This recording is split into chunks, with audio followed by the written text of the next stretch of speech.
In the previous video, we talked about implementing diversity in your company. But the challenge doesn't stop there. We also need to invest in inclusion. And how to get to inclusion?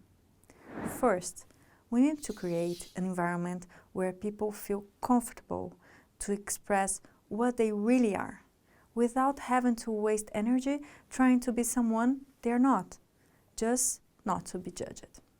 In addition to be the right thing to do, it will also make them feel free to speak out, create and innovate without fear.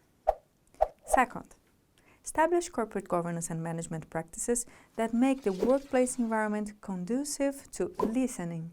And listening is very different from hearing. Hearing is an involuntary physical act. Listening, in turn, is an act of human connection that depends on attention, presence, and interest. That is, investing in diversity without thinking about inclusion doesn't generate the beneficial results that multiple perspectives can bring. It is the inclusion that unleashes the power of diversity. Inclusion allows different perspectives to be listened to and taken into account. And how to get an inclusive culture? First, senior leaders should disseminate and strongly support diversity and inclusion initiatives. A good example is to link diversity and inclusion to company goals, as well as a criteria for promotions with objective assessments. Second, create objective metrics for diversity and inclusion. After all, what is not measured cannot be improved.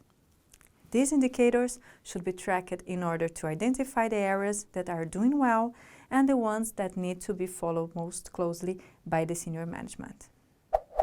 Third, identify company leaders most engaged with diversity and inclusion subjects. They will be the starting point of support for the organization to become more diverse and inclusive, as they are more willing to change their practices.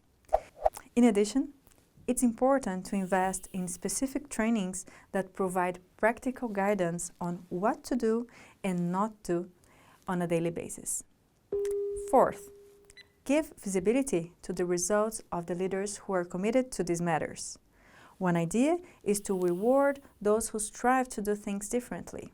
Also, to show everyone in the organization how this effort for diversity and inclusion generates positive effects for everyone.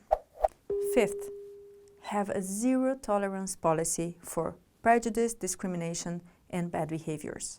It is essential to make clear that diversity and inclusion are core values of your organization, and clarify the consequences for people who don't respect these values. Needless to say, many times the offenses are masked as jokes, right? For frequent and extreme cases, whistleblowing channel must be used and exemplary punishment for misconduct should be applied. We believe and spread that diversity and inclusion are good management practices for any organization. In our view, diversity and inclusion, virtuous leadership, ethical culture, and corporate governance go hand in hand for organizations to achieve their purpose. Do you want to know more about how diversity and inclusion can help your organization? Subscribe to our channel and watch the next videos. See you!